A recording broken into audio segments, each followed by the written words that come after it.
कैसे हैं आप लोग? उम्मीद करते हैं बहुत अच्छे होंगे। आप लोग का जो अभी क्लास चल रहा है वो आर एस अग्रवाल बुक के परसेंटेज चैप्टर को सॉल्व करवा रहे हैं, जिसके पार्ट बी का क्वेश्चन आप लोग को करवा रहे हैं। पार्ट ए तो आप लोग किए भी होंगे पहले, क्योंकि पार्ट बी के बारे में ऐसा र्यूमर फैलाया गया है कि पार्ट बी बहुत हार्ड होता है, इसका पूछा ही नहीं जाता है, जबकि ये सारा गलत बात है कि नहीं है। तो कोई हार्ड नहीं, आसान सा तरीका है। आप लोग मेरा 2 पार्ट इसका देख चुके होंगे, part 1 part 2, class 1 class 2 2 classes का ले चुके हैं, जिसमें आप देखे होंगे कि बड़े से बड़े सवाल को शॉर्ट मेथड से कैसे सॉल्व करते हैं। और आज जो इसका होने वाला है पार्ट बी का 3rd क्लास होने वाला है, जिसके अंतर्गत जो बच्चे वैसे सारे सवालों को आज के क्लास में पूरा सॉल्व कर देंगे। और आज जो क्लास होगा ना, उसके पीछे देखिएगा कैसे कैसे बड़े बड़े सवाल को शॉर्ट अप्रोच में कैसे सॉल्व करते हैं। बहुत यूनिक मेथड हम आपको बताने वाले हैं। एक भी क्वेश्चन को हम एक्स वाई मान के नहीं बनाएंगे, क्योंकि एक्स वाई मान के बनाएंगे ना तो हमारा सिलेक्शन एग्जाम में कभी नहीं होगा। इस बात का ब्रेन में आप फिक्स करके रखिए, है कि नहीं है। इसलिए आप हमारे मेथड को देखिए, और हम जिस मेथड से आपको बताने का प्रयास कर रहे हैं उस मेथड को आप लोग ध्यानपूर्वक देखिए और समझिए।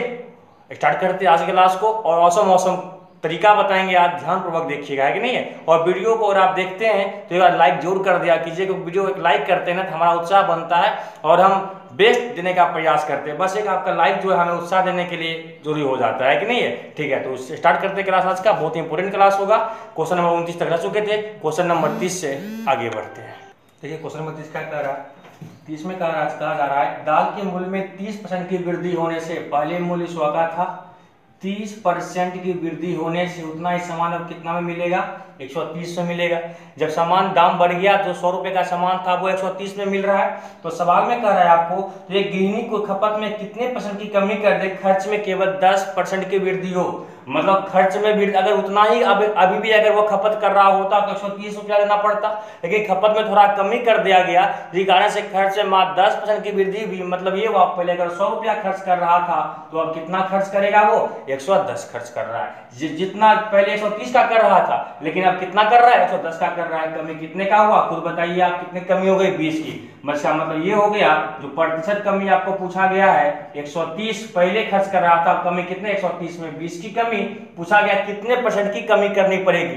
अगर पहले इतना करता 130 करना पड़ता, लेकिन कर कितना रहा है? 110 कर रहा है, तो कितने की कमी करनी पड़ी? 130 में कितने की कमी? 20 की कमी। तो 100 में कितने की कमी? इसको आप सॉल्व करके लिख सकते हैं 200 बटा 13, 13 का 13 बचा कितना? 7, 13 25 65, 15.5 बटा 13%। कितना है उत्तर? 15.5 बटा 13%। ये तो था परसेंटेज मेथड से। लेकिन अब दूसरा तरीका आपको बता रहे, रेशियो मेथड, उसको आप सीख लेंगे। सीखना आवश्यक है। क्यों आवश्यक है? क्योंकि अगर यही 30% था, अगर 16.2 बटा 3% होता, 12.2% होता, इट मीन्स अगर कोई फ्रैक्शन वैल्यू अगर दिया होता तब इसको करना हमारे लिए क्या होता? थोड़ा परेशानी बन जाता। कोई घटाने में हमें क्या होती? तब परेशानी सामना करना पड़ता। इसलिए आप इस मेथड को भी सीखिए, ये भी आवश्यक है। लेकिन अब जो तरीका आपको बताया रेशियो मेथड, उसको ध्यानपूर्वक देखिएगा। बहुत यूनिक मेथड है, ध्यान से देखते हैं इस क्वेश्चन को। अभी हम देखिए होता क्या है। सबसे पहले आप ये बताइए, खर्च जो निकलता है, खर्च बराबर क्या होता है? आप खुद बताइएगा। खपत गुना मूल्य। मूल्य मतलब प्रति इकाई मूल्य, प्रति किलोग्राम मूल्य। मतलब 1 किलोग्राम का दाम जितना था वो, और कितना किलो खरीदे खपत में। खपत में अगर मूल्य से मल्टीप्लाई कर देते तो खर्च निकल जाता है। मतलब एक्सपेंडिचर बराबर होता है आपका कंजप्शन गुना प्राइस। इसको आप जानते ही होंगे। कुल खर्च जो हमारा होगा वो क्या होगा? कंजक्शन मतलब खपत गुना प्राइस। इसका मतलब ये हो गया, आप ये सोच सकते हैं कि एक्सपेंडिचर में अगर हम प्राइस से डिवाइड कर दे तो वो क्या देगा आपको? वो कंजप्शन देगा, मतलब कुल खपत देगा। मेरी बात समझिएगा, हम कॉन्सेप्ट पूरा समझा रहे हैं। अगर पूरे खर्च में अगर प्रति इकाई मूल्य से, खर्च में अगर मूल्य से भाग कर देते हैं, खर्च में अगर मूल्य से क्या करते हैं? भाग कर देते हैं, हमें क्या निकलता है? कंजप्शन निकलता है। खपत हमारा क्या है? इस चीज को उम्मीद करते हैं आप समझे होंगे। क्या समझे हम? कंजप्शन कैसे पता चलेगा? खपत कैसे पता चलेगा? कुल खर्च में प्रति इकाई मूल्य जो प्राइस है उसे डिवाइड कर देंगे तो क्या निकलेगा? हमारा कंजप्शन निकलेगा। उम्मीद करते हैं आप इस बात को समझ पा रहे होंगे। और यहीं पे अगर कंजप्शन बराबर, मतलब कंजप्शन अगर क्या हो, खपत अगर कांस्टेंट हो, तो क्या देखे थे हम कि उल्टा होता है। बताए होंगे आप लोग को बैक क्लास में, उसका व्युत्क्रम में होता है। यहाँ बस आपको ये समझना है कि कुल खर्च में अगर प्राइस से भाग कर देंगे क्या निकलेगा? हमारा कंजप्शन निकलेगा। यहाँ तक समझ में आया? अगर समझ में आया है तो देखते हैं आगे। देखिए बस उस कॉन्सेप्ट अगर आप समझें, क्या बताएं, कंजप्शन जो होता है वो मात्रा कैसे निकलेगा? कुल खर्च में, कुल खर्च जो होगा उसमें मूल्य क्या करते हैं? डिवाइड कर देते हैं। मेरी बात समझिएगा। क्या कर रहा है सवाल में, दाल के मूल्य में 30% की वृद्धि होती है, प्राइस में 30% की वृद्धि, मतलब ये समझना है आपको, यहाँ प्राइस अगर पहले 100 का था, 30% की वृद्धि मतलब कितने का हो गया, नया प्राइस 130 का हो गया। फिर कर सवाल में हो जाता है तो गृहिणी को खपत में कितने % की कमी कर देगी, खर्च में केवल 10% की वृद्धि हो, तो खर्च में टोटल जो वृद्धि होना चाहिए, कुल खर्च में 10 की वृद्धि, मतलब एक्सपेंडिचर जो होना चाहिए उसमें 10 की वृद्धि, मतलब कितना, अगर पहले एक्सपेंडिचर 100 का था, अब कितना एक्सपेंडिचर होगा 110 का, प्राइस अगर पहले 100 का था, अब प्राइस कितने का होगा 130 का होगा। अभी तुरंत आपको बताएं, एक्सपेंडिचर में अगर हम प्राइस से भाग करते तो क्या निकलता है, कंजप्शन निकलता है, 100 में 100 से भाग करेंगे 1, और यह होगा 110 बटा कितना होगा 130, मतलब इसको इधर लाएंगे, ये क्या बन जाएगा आपका 130 अनुपात 110, ये किसका रेशियो निकलेगा, कंजप्शन का, मतलब पहले अगर 13 खर्च कर रहे थे 13 यूनिट, अब कितना यूनिट खर्च करेंगे 11 यूनिट, कमी कितने का हो गया, 2 यूनिट की कमी हो गई, तो प्रतिशत कमी आप खुद कर सकते हैं, कितने का होगा, 13 में 2 की कमी, तो 100 में कितने की कमी, तो बताए थे 5.5 बटा 13%, 5.5 बटा 13%।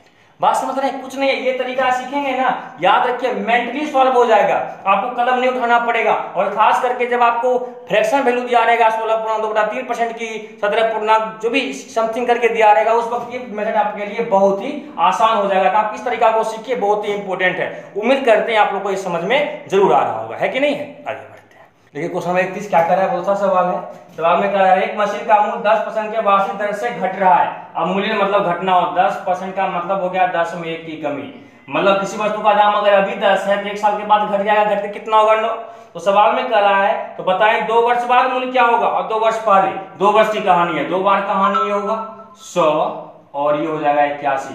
अगर आपको वर्तमान दिया रहे बाद का पूछे तो ये वर्तमान ये बाद बन जाएगा, अगर वर्तमान दिया रहे 2 वर्ष पहले पूछे तो ये वर्तमान 2 वर्ष पहले, तो देखिए पहले क्या पूछा गया है सवाल में, सवाल में कह रहा है बताएं कि 2 वर्ष बाद मूल्य क्या होगा, 2 वर्ष बाद पहले वाले के लिए क्या बनेगा, ये वर्तमान और ये हो जाएगा 2 वर्ष बाद, फर्स्ट कंडीशन के अनुसार, पहले फर्स्ट बताते हैं फिर सेकंड नहीं, 2 कंडीशन दिया हुआ है इसमें, 2 वर्ष बाद मूल्य क्या होगा, मतलब वर्तमान में दिया हुआ, वर्तमान 100 यूनिट है, 100 यूनिट आपको दिया हुआ 162.00, तो 1 यूनिट आपका कितना हो जाएगा, 1 यूनिट आपका कितना हो जाएगा बताइए 162, तो पूछा गया है 2 वर्ष बाद 81, 162 गुना 81, अब बताइए कितना होगा, ये 13 122 गुना कर लीजिएगा, 162 गुना 81 कितना आएगा 13 122, इसका मतलब ये हुआ 2 वर्ष बाद संख्या कितना बन जाएगा 13 122। इसी में एक और क्वेश्चन दिया हुआ, उसमें कह रहा है 2 वर्ष पहले मूल्य क्या था, 2 वर्ष पहले, उसके लिए क्या होगा, सेकेंड कंडीशन के लिए ये बन जाएगा आपका वर्तमान,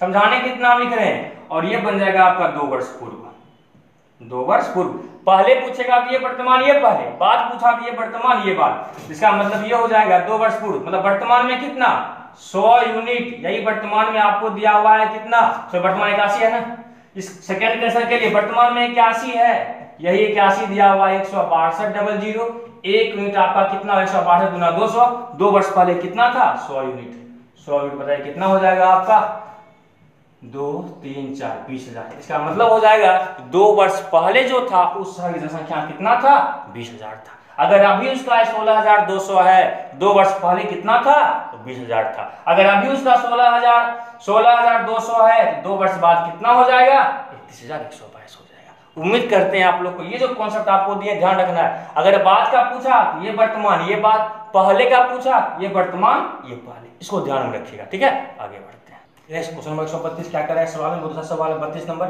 संतरे के मूल्य में 20% की कमी होने से एक परिवार 25 रुपया में 5 संतरे अधिक खरीद पाता है, 20% की कमी हुई, इसका मतलब है प्राइस जो है पहले 100 था, 20% की कमी करना, प्राइस कितना होगा 80, 20 25 100, 20 100 का 80, और खर्च तो अभी भी हमें जो कुल खर्च जो करना है उतना ही करना है, इसका मतलब दाम घट गया, खर्च अभी उतना ही करना है, मतलब क्या करेंगे खपत बढ़ा देंगे, मतलब दाम के घटने से खपत बढ़ रहा है, मतलब दाम मतलब प्राइस और जो खपत कंजप्शन है दोनों का अनुपात उल्टा होगा, अगर खर्च तो उतना ही करना हमें हो और दाम अगर बढ़ा दिया गया तो खर्च हम घटा देंगे, खपत घटा देंगे, और दाम घटा दिया गया तो खपत को क्या करेंगे बढ़ा देंगे पहले इतना करने के लिए। अगर प्राइस 5 4 का हो गया मतलब खर्च जो खपत जो होगा वो 4 से 5 का हो जाएगा, पहले अगर 4 किलो खर्च कर रहे थे अब 5 किलो करेंगे, ये समझ गए ना बात को, ये हो जाएगा आपका प्रारंभिक और ये आप कह सकते हैं क्या हो जाएगा, वर्तमान। मतलब पहले अगर 4 किलो खर्च कर रहे थे 5 किलो करेंगे, कितने किलो की वृद्धि, एक का मतलब कितना हो गया, यही एक आपको कितना किलो अधिक खर्च कर रहा है, 5 किलोग्राम खर्च अधिक कर रहा है। 1 यूनिट आपका कितना हो जाएगा, 5 किलोग्राम। मतलब पहले खर्च कितना था, 500 का 20 किलोग्राम पहले खर्च था, प्रारंभिक खपत था, और अब खपत कितना कर रहा है, 25 किलोग्राम, वर्तमान हो जाएगा आपका। लेकिन आपको यहाँ खपत नहीं पूछा है, आपको पूछा है उसका, क्या पूछा गया सवाल में, तो संतरे का प्रारंभिक मूल्य क्या है। तो देखिए यहाँ 1 नंबर प्रारंभिक मूल्य निकालने के लिए देखिए, पहले 25 रुपया में कितना किलो मिलता था, 20 किलो मिलता था। तो 1 किलो के लिए 500 का 20 25 कितना होगा, 1.4 रुपया। नारंगी है क्या है, संतरा दिया हुआ है प्रति संतरा। मतलब पहले जो मूल्य था वो कितना था, 1.25 रुपया प्रति संतरा। नया मूल्य अगर कहा जाएगा या वर्तमान, नया कहे या वर्तमान कहे एक ही बात होता है। अब 25 रुपया में ही कितना किलो मिलता है, 25 किलो मिलता है, 25 मिल रहा है, 25 संतरा मिल रहा है। इसका मतलब है कि अब दाम कितना होगा, 1 रुपया प्रति संतरा। अब जो उसका दाम हो जाएगा कितना हो जाएगा, 1 रुपया प्रति संतरा। तो पहले दाम था 1.25 रुपया प्रति संतरा, अब दाम घट गया, इसके कारण सब क्या हो रहा है, 1 रुपया प्रति संतरा आपको मिल रहा है। कुछ नहीं करना है, प्राइस 5-4 का हो गया तो कंजप्शन 4-5 का होगा, वृद्धि 1 यूनिट आपका 5 है, पहले 4-5, पहले 4 था यानी 20-5। अब क्या कर रहा है, 25 रुपया में पहले जितना मिल रहा था ना, 25 रुपया में पहले जितना मिल रहा था, अब उतना ही रुपया में 5 किलो अधिक मिलता है। मतलब पहले 25 रुपया में 20 किलो मिलता था, तब 25 रुपया में 25 किलो मिल रहा है, 5 किलो अधिक मिल रहा है। तो चूंकि 25 रुपया में पहले 20 किलो, 1 रुपया में कितना, तो 1 किलो का 1 का दाम कितना होगा, 1 का दाम इतना। अगर 25 रुपया में 25 किलो, तो 25 रुपया में 25 संतरा मिलता है अब, तो 1 संतरा का दाम कितना होगा, 1 रुपया प्रति संतरा हो जाएगा। ये जो कॉन्सेप्ट आपको दिया है ना, बहुत यूनिक है। इसको फिर से अगर नहीं समझ में आया हो तो बैक करके देखिए, उम्मीद करते हैं जरूर समझ में आएगा। आगे बढ़ते हैं। देखिए क्या कर रहा है, किसी वस्तु के मूल्य में 60% की वृद्धि होती है, पहले 100 था, 60 की वृद्धि कितना है, 60 हो जाएगा। तो सवाल में कह रहा है कि उपभोक्ता वस्तु खपत में कितने % की कमी कर दे कि व्यय में कोई वृद्धि ना हो। देखिए कितने कमी करनी पड़ेगी, 100 से दाम पर 60 हो गया, हमको पहले इतना करना है, तो कितने की कमी करनी पड़ेगी, 60 की कमी करेंगे तब ना पहले इतना हो जाएगा। 160 में 60 की कमी, तो 100 में कितने की कमी, काट दीजिए यहाँ पे, जो यहाँ से खत्म हो जाएगा। 4 से 400 का 16, 4 से कितना होगा 25, 25 का कितना हो जाएगा आपका, या काट सकते हैं, काट दीजिए, 2 दूना 4, 2 तिया 6, कितना हो जाएगा 25 तिया 75/2, मतलब कितना होगा 37.1/2%। मतलब हो जाएगा उसके जो खपत में कितने कमी करनी पड़ेगी, 37.1/2% का। पहले 100 था, वृद्धि 60% का हो गया, 160 हो जाएगा। पहले इतना करने के 60 की कमी करनी पड़ेगी, 60 की कमी करेंगे इस प्रकार से कुल कमी कितने का हो गया, प्रतिशत कमी आपका कितने का हो गया, 37.1/2%। आगे बढ़ते हैं। देखिए नेक्स्ट सवाल कितना अच्छा, अगर नमक और पानी के घोल में 15% नमक है, नमक और पानी के घोल में पहले क्या था, कितना परसेंट नमक था, इसमें 15% नमक था। 15 अगर नमक था मतलब 85 क्या था, उसमें पानी था, 5 या 15 3:15 का रेशियो था। अब इसमें से क्या हुआ है, 30 ग्राम पानी वाष्प के पश्चात नमक की मात्रा 20 रह गई। अब नया जो है नमक 20 है, मतलब पानी कितना हुआ 80, 20 का 80, 1:4। लेकिन इस रेशियो से इस रेशियो कब आए, जब पानी वाष्पित हो गया, मतलब पानी उड़ गया। अगर पानी उड़ा है मतलब क्या, पहले जितना नमक था उतना ही नमक तो अभी भी होगा आपका, नमक तो नहीं ना चेंज होगा, नमक तो आपका उतना ही रहेगा।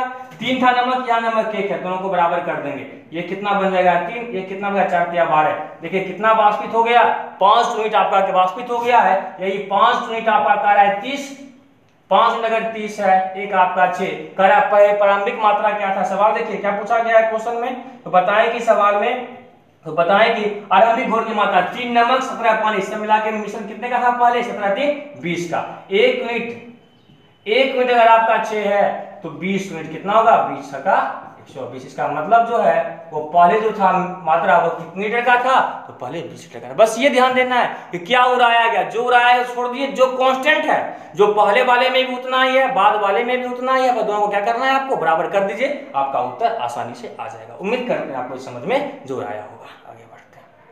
देखिए क्या करा, व्यंजक x3y3, कोई व्यंजक है आपको दिया हुआ x3 और y², इसमें कह रहा है x का जो मान हो रहा है उसमें x y के मान में 25% और 20% की कमी कर दी जाती है। x के मान में 25% की कमी हो गई और y के मान में कह रहा है 20% की कमी हो गई, दोनों में कमी है, मतलब 4 में 1 का कमी और 20 25 5 में 1 का कमी। इसका मतलब यही ना हो गया आपका तो x में 25% की कमी का मतलब 4 में का कमी, y में 20% कमी का मतलब 5 में का कमी। और ये x पे इफेक्ट कितना बार डालेगा, x पे इफेक्ट 3 बार डालेगा, और y पे इफेक्ट कितना बार डालेगा, y स्क्वायर 2 बार डालेगा, x 3 बार, तो 4 से घट के 3, 4 से घट के 3, 4 से घट के 3 3, और y 2 बार हुआ है तो 5 से घट के 4 और 5 से घट के 4, 4 से 4 खत्म, 4 से 4 खत्म, 25 25 पैसों का 100 100 था, और ये कितना 3 3 9 9 3 27, 100 यूनिट से घट के फाइनली अगर पहले इसका वैल्यू 100 था, अब वैल्यू कितना हो गया 27, कमी कितने का हो गया 73 का, तो प्रतिशत कमी राइट। आपका 100 में कितने कमी, 100 में दिया हुआ ही है, दिमाग नहीं लगाना है, 100 में कितने की कमी हो गई, जो जिसका व्यंजक पहले 100 वैल्यू था उसका वैल्यू 27 का हो गया, कितने की कमी हो गई, तो 73% की क्या होगी कमी होगी। कुछ नहीं सवाल में दम था, बहुत आसान सवाल था, आगे बढ़ते हैं। देखिए इस क्वेश्चन बहुत अच्छा सवाल है, कह रहा एक शहर की जनसंख्या जो है, गांव की संख्या 9800 था, अगले वर्ष पुरुष की संख्या में ध्यान दीजिएगा मेल और फीमेल, मेल की संख्या में 8% और महिला की संख्या में 5%, इसमें 8% की वृद्धि, फीमेल में 5% की वृद्धि होगी, तो अगले वर्ष जाकर जनसंख्या कितना हो गया 10,458 हो गया। देखिए मेल में 8% की वृद्धि, फीमेल दोनों को मिलाएंगे, पहला ग्रुप का औसत, पहले ग्रुप दूसरा ग्रुप, यहाँ क्या होता है पूरे ग्रुप, तो चूंकि पूरे में वृद्धि कितने का हुई, तो मेल में वृद्धि था, ये फीमेल में वृद्धि है, तो पूरे का वृद्धि कितना परसेंट, चूंकि 9800 था पहले और बढ़ करके कितना हो गया 10,458 हो गया, इसका मतलब है 200 इधर, सब मिला के वृद्धि कितने का हो गया 10,458 का मतलब क्या, पहले वाले 658 की वृद्धि हो गई, पहले 9800 था, तो सब मिला के वृद्धि कितने परसेंट की वृद्धि हो गई, डबल जीरो यहाँ से खत्म, ये हो जाएगा आपका कितना, ये कितना हो जाएगा आपका ध्यान दीजिएगा 2 से 49 दूना 2 चौका 2 9 18, 2 तिया 6, 2 दूना 4, 2 9 18, ये ना हो जाएगा 6 7 49, ये हो जाएगा आपका कितना 7 7 7 चौका 28, 4 और 7 7 49, 47/7, इसका मतलब है फाइनली जो वृद्धि हुआ पूरी जनसंख्या में 47/7% का वृद्धि हुआ, इन दोनों का अंतर यहाँ, इन दोनों का अंतर यहाँ, 8 से 56 56 47 56 कितना 9 7 16 9/7, 7 5 35 35 कितना होगा 12 12/7, 7 से 7 खत्म, 3 चौका 12 3 3 9, मतलब रेशियो कितने का हो गया 4:3 का। कहने का मतलब ये हुआ कि पहले अगर 4 मेल था तो फीमेल कितनी थी 3 फीमेल थी, तो सब मिला के संख्या कितना होगा 4 3 7, 4 मेल 3 फीमेल 7, यही 7 यूनिट आपका पहले जनसंख्या कितना दिया हुआ था 9800 दिया हुआ था, नहीं दिया हुआ था, 4 मेल 3 फीमेल है रेशियो में, दोनों को जोड़ेंगे कुल जनसंख्या 7 का, ये 7 पहले कितना 9800 था, एक आपका 7 का 7 7 का 7 7 का 1400 हो जाएगा। तो सवाल में पूछा क्या गया ध्यान से देखिएगा, तो पूछा गया बताएं कि पुरुषों की संख्या क्या थी, पुरुष मेल 4 निकालना है, 14 चौका 5600, इसका मतलब पुरुष कितना हो गया सब मिला के 5600 हो गया, पुरुष में वृद्धि फीमेल में वृद्धि पूरे संख्या में वृद्धि, इसका अंतर यहाँ, इसका अंतर यहाँ, दोनों के मात्रा का अनुपात 4 3, मतलब 4 मेल है तो 3 फीमेल, 4 3 7 7 यूनिट आपको दिया हुआ है, पहले 9800 था, तो आपको पूछा गया मेल 4 यूनिट कितना होगा 5600 हो जाएगा। आगे बढ़ते हैं, देखिए क्वेश्चन नंबर 40 क्या कर रहा है, बहुत अच्छा सवाल है, 40 नहीं है, क्वेश्चन नंबर कितना है ध्यान दीजिएगा, क्वेश्चन नंबर 37 है, क्वेश्चन नंबर 37 क्या कर रहा है ध्यान दीजिएगा, 37 में कहा जा रहा है एक व्यक्ति अपने मासिक वेतन का 1% पुत्र को देता है, क्या करता है पुत्र को तो देता है, मेरी बात समझिए कितना देता है 1% देता है मासिक वेतन का, मतलब कितना 100 में 1 रुपया, अगर टोटल वेतन मेरी बात समझिएगा अगर टोटल वेतन उसका 100 का है तो पुत्र को कितना देता है, वो पुत्र को जो देता है वो पुत्र को कितना देता है 1 देता है। अब क्या कर रहा है पुत्र जो है अपने बड़े पुत्र जो है देता है, और फिर कर रहा है सवाल में देता है दोनों पुत्रों को दे जाने वाले जेब खर्च का 80% बड़े पुत्र को, जो पुत्र को वो दे रहा है उसका 80% वो बड़े पुत्र को दे रहा है। अब देखिए एक का 80% पता करना मुश्किल है, थोड़ा दिमाग लगाएंगे, तो क्या करेंगे इसको हम परसेंट जो ही है दोनों को 100 में चेंज, डबल जो नीचे लगाए डबल जो ऊपर भी लगाए, इसका मतलब क्या हुआ पुत्र को अगर टोटल इनकम उसका 10,000 है तो पुत्र को कितना दे रहा है 100 दे रहा है, 100 इसलिए कर दी ताकि हम इसका 80% निकालना क्या हो आसान हो जाए। अब देखिए बड़े पुत्र को इल्डरसन बड़ा पुत्र लिख देते हैं यहाँ पे, बड़ा पुत्र को क्या कर रहा है, वो बड़ा पुत्र को जो कर रहा है वो जो दिया गया पुत्र है, पुत्र को जितना दिया ना उसका 80%, 100 अगर वो पुत्र में बांट रहा है 100 रुपया तो उसका 80% दे रहा है, मतलब कितना रुपया दे रहा है 80 रुपया दे रहा है। हम डायरेक्ट कह भी सकते थे मेंटली कैलकुलेशन में, लेकिन हमें समझाना पड़ेगा दिखाना पड़ता है, चीज को लिख रहे हैं, मतलब बड़े पुत्र को 80 दिया। अब बड़ा पुत्र कर क्या रहा है, जो उसको 80 यूनिट मिला था, जो 80 यूनिट उसको मिला है उसका वो 80% वो खर्च कर देता है। कितना खर्च कर रहा है ध्यान दीजिएगा, मिलता है उसका उसका वो 80% खर्च कर देता है। बड़े पुत्र को जो मिला ना उसका 80% खर्च कर दिया, मतलब बचाया कितना परसेंट, 20%। इस 80 यूनिट का 20% वो बचाया, और यही बचत उसका दिया हुआ है कितना रुपया, 20 रुपया बचाता है। 20 से 20 खत्म, 0 खत्म, 1 यूनिट आपका कितना हो जाएगा, 10/8 हो जाएगा। 1 यूनिट आपका 10/8 है। पूछा गया सवाल में बताएं कि पिता का मासिक वेतन क्या है। पिता का मासिक वेतन कितना है, 10,000 था, 10,000 में 100 दे रहा था, 10,000 में कितना होगा, 10,000 में देखिए कितना हो जाएगा आपका, 1 2 3 4 5/8। इसको काटिए, 125 1000, 125 बार में कट जाएगा और 2 जीरो इस पर आ जाएगा। इसका मतलब हो गया 12,500। इसका मतलब हो गया कि वो व्यक्ति जो था उसका जो मासिक वेतन था, उसका जो मासिक व्यक्ति का जो पिता का जो मासिक आय है वो कितना हो गया, 12,500 हो गया। बहुत ही अच्छा सवाल था ये। इसको अगर आप और तरीका से बनाएंगे तो फंस जाएंगे। सीधी सी बात समझिएगा, क्या कर रहा है, एक व्यक्ति जो है वो अपने मासिक वेतन का 1% पुत्र को देता है, मतलब 100 अगर होता है तो उसमें 1 रुपया देता है, ये ना हो गया। अगर 100 रुपया होता, लिख देते हैं यहाँ पे हम फिर समझाने के लिए, अगर 100 रुपया है तो उसमें 1 रुपया वो देता है। लेकिन अब पुत्र को जो दे रहा है ना 1 रुपया, उसमें से जो पुत्र को दिया उसमें से 80% वो बड़े पुत्र को देता है। अगर हम 1 का 80% पता करेंगे तो परेशानी होगा, तो क्या करें इसको, तो बताएं इसको क्या करेंगे, 0 बढ़ा दिए, 2 जीरो नीचे 2 जीरो ऊपर कर दिया। मतलब क्या, 10,000 अगर इनकम हो रहा होगा पिताजी का तो पुत्र को कितना दे रहा है, वो 100 रुपया दे रहा है पुत्र को। अब देखिए पुत्र को 100 रुपया अगर दिया है, जो पुत्र को 100 दिया उसमें से 80% बड़े पुत्र को दिया। 100 रुपया पुत्र ने बांटा था, उसका 80% जो है बड़े को दिया, मतलब बड़े को मिला कितना, 80, मतलब बड़े पुत्र को 80 रुपया मिल गया यहाँ पे। अब देखिए वो 80% मिला, अब बड़ा पुत्र क्या कर रहा है, उस 80% का 20% वो 80 जो यूनिट उसको मिला है उसका 80% वो खर्च किया, मतलब बचाया कितना परसेंट, तो 20% बचाया है। 80 का 20% कितना हो गया, 20 रुपया।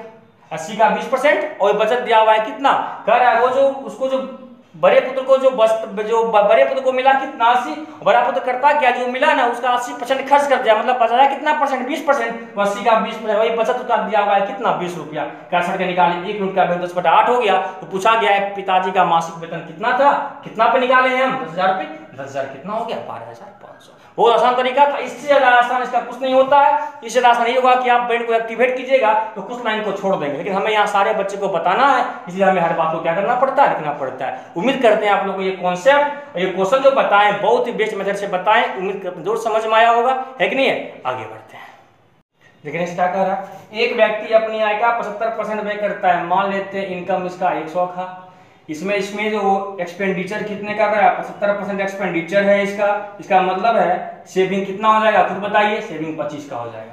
अब कह रहा है सवाल में उसके इनकम में क्या कर रहा है, 20% की वृद्धि, नया इनकम 120 का हो जाएगा, तो वो अपने व्यय में 10% की वृद्धि कर देता है। एक्सपेंडिचर में 10% की वृद्धि, पहले एक्सपेंडिचर 75 का था, 10% की वृद्धि मतलब कितना परसेंट, 110%। तो 0 0 यहाँ से खत्म हो जाएगा, 5 7 5 12 का 2, 7 12 का 2 7 1 8/10, इसका मतलब कितना हो गया, 82.5। अब जो है 120 रुपया आगे इनकम कर रहा है तो 82.50 एक्सपेंडिचर है, इसका मतलब सेविंग कितना हो जाएगा, कितने 0.50, यहाँ बच गया होगा कितना, 9 में से 2 गया 7, यहाँ बचा कितना 11, मतलब कितना होगा 37.50। तो सवाल में पूछा गया है, ध्यान से समझिएगा बात को, उसके बचत में कितने % की वृद्धि हुई, 25 जहां बचत था वो बचत कितने का हुआ, 37.50 का, मतलब वृद्धि कितने का हुआ, 12.50 का। तो प्रतिशत वृद्धि पूछा गया है, मतलब पहले 25 था बचत, अब बचत कितने का हो रहा है, कितने वृद्धि हुई बचत में, 12.50 का वृद्धि हुआ। तो 100 में कितने का वृद्धि, पॉइंट हटाएंगे, 00 खत्म, 25 25 125, इसका मतलब हो जाएगा कितने % की वृद्धि हो गई, तो वृद्धि हो गया कितने % का, खुद बताइए आप लोग, कितने % की वृद्धि हो गई, तो 50% की क्या हो गई उसकी इनकम में वृद्धि। क्वेश्चन नंबर कितना था, क्वेश्चन नंबर 38, उसके इनकम में कितने % की वृद्धि हुई, तो 50% का। तो इसका उत्तर जो आपको दिया हुआ है वो गलत दिया हुआ है, क्या दिया हुआ है, उत्तर जो आपको ये दिया हुआ है बुक में वो आंसर ये दिया कितने % उसका बचत है। क्वेश्चन में कहा है कितने % की वृद्धि हुई, तो आपका उत्तर ये होगा, लेकिन सवाल जो बुक का जो आंसर है वो ये दे दिया कितने % की बचत कर रहा है। अगर वो केवल कहता कितने % की बचत है तो प्रतिशत बचत तब क्या होगा आपका, इनकम 120 में बचत कितना कर रहा है, 37.50, तो 100 में कितना। जो आंसर बुक का है वो इस प्रकार से आंसर आपको ये कह दिया कि बचत कितना % वो कर रहा है, 120 में इतना बचत, तो 100 में कितने का बचत, पॉइंट हटाएंगे, डबल जीरो खत्म, जीरो जीरो यहाँ से खत्म हो जाएगा। अब देखिए यहाँ से खत्म हो जाएगा सर, 3 3 चौका 12, 3 इकाई 3, 3 100, 3 5 15, ये हो जाएगा 125 बटा 4, 4 या 12, 4 इकाई 4, 31.25%। आपका बुक में उत्तर आपको ये दिया हुआ है, लेकिन ये बच्चे ये क्या है, ये आपका है कि कितना परसेंट वो आप जो बचत कितना परसेंट कर रहा है, 10 बचत वो इतना परसेंट कर रहा है। लेकिन क्वेश्चन जो पूछा है, क्वेश्चन में ये पूछा गया था कि उसके बचत में कितने परसेंट की वृद्धि हुई। पहले बचत ये था, अब बचत ये है, वृद्धि कितने परसेंट का हुआ, वृद्धि 50% का हुआ। तो आपका बुक का जो क्वेश्चन के अनुसार उत्तर 50% होगा, लेकिन बुक में जो उत्तर आपको लिख दिया वो उत्तर ये दे दिया है कि बचत कितना परसेंट कर रहा है। तो अब जो बचत वो कर रहा है कितना, पहले 120 था, बचत 6.50 का हुआ, तो बचत कितना हुआ, 31.25 हुआ। इसलिए परेशान नहीं होना है, बुक में कुछ है आंसर कुछ और दिया हुआ है, परेशान नहीं हुआ, जो बुक में कह रहा है हम वो बना के आपको दे रहे हैं, ठीक है। आंसर क्या कह रहा है उसमें मतलब नहीं है, लेकिन हम आपको यहाँ बता दिए आंसर आपका ये होगा, लेकिन वास्तव जो क्वेश्चन के अनुसार उत्तर होगा वो क्या होगा, 50% होगा। आगे बढ़ते हैं, देखिए ध्यान दीजिए क्या कर रहा है सवाल में। सवाल में आपको ये कहा जा रहा है कि पानी के 20% अल्कोहल वाले 5 लीटर मिश्रण में 5 लीटर मिश्रण है, मतलब इसका मतलब हो गया इसमें अल्कोहल कितना होगा खुद बताइए। 5 का 20% अल्कोहल है, 20% अल्कोहल 20 25 100 मतलब कितना हो गया 1 लीटर। इसमें क्या है आपका अल्कोहल है, 1 लीटर क्या है इसमें अल्कोहल। ध्यान समझिएगा कि 5 लीटर का अगर कोई मिश्रण है आपको दिया हुआ, उसमें 1 लीटर आपका क्या अल्कोहल है। इसमें सब क्या किया गया, 2 लीटर मिश्रण निकाला गया और फिर 2 लीटर पानी डाला गया। तो कह रहा है नए मिश्रण में अल्कोहल कितना होगा, क्योंकि जितना पानी निकाले उतना ही पानी डाले हैं, मतलब मिश्रण की मात्रा तो शुरू और लास्ट का बराबर ही है। मतलब शुरू में अगर 5 लीटर मिश्रण है तो लास्ट में भी 5 ही होगा, लेकिन क्या अल्कोहल की मात्रा घट जाएगी और पानी की मात्रा बढ़ जाएगी। क्यों, मिश्रण को जब निकाल रहे होंगे हम, जब उसमें से हम 2 लीटर मिश्रण निकाले होंगे 20% वाले में से कुछ अल्कोहल निकला होगा कुछ पानी निकला होगा। आप ये पता कर लेते हैं हम यहाँ से कि जो 2 लीटर हम निकाले हैं, 2 लीटर उसमें निकाला गया अल्कोहल कितना निकलेगा, निकाला गया, मेरी बात समझिएगा, निकाला गया अल्कोहल, क्योंकि अल्कोहल आपको अभी है कितना लीटर का अल्कोहल है। अगर हम 2 लीटर हम मिश्रण निकाले हैं, 2 लीटर निकाले हैं, 2 लीटर अगर हम मिश्रण निकाले हैं, जो निकालेंगे उसमें तो 20% आपका क्या है, जो भी मिश्रण निकालेंगे तो 20% क्या है तो अल्कोहल है आपका। 2 लीटर में 20% अल्कोहल का मतलब कितना हो गया 2/5, मतलब कितना होगा 0.4 लीटर। मतलब क्या हुआ कि जो 5 लीटर का मिश्रण पहले था उसमें 1 लीटर आपको अल्कोहल था, लेकिन जब उस मिश्रण से हम 2 लीटर मिश्रण निकाल लिए तो उसमें से कितना अल्कोहल निकल गया 0.4 लीटर। अब अल्कोहल रहा कितना गया, तो शेष आप लोग का समझाने के हम लिख रहे हैं शेष अल्कोहल 1 लीटर में से 0.4 घटा दीजिए, 0 कितना हो गया। अब अल्कोहल कितना है 0.6 है, तो परसेंटेज अल्कोहल पूछा गया। अब कितना अल्कोहल कितना परसेंट है, मिश्रण की मात्रा तो वही रहेगी आपका, क्योंकि जितना मिश्रण निकाले 2 निकाले 2 डाले, मतलब 5 का 5 ही मिश्रण है, लेकिन अल्कोहल जो शुरू में 1 था, अब अल्कोहल कितना रह गया 0.6। तो 100 में कितना होगा, 5 से काट दीजिए, 20 25 100 और ये हो जाएगा अब 0, 6 दूना 12, इसका मतलब हो जाएगा कितना परसेंट अल्कोहल। अब उसमें अल्कोहल रह जाएगा कितना परसेंट, तो 12%। जो शुरू में 20% अल्कोहल था, अब लास्ट में घट के अल्कोहल कितना आ जाएगा, तो 12%। बहुत अच्छा सवाल था।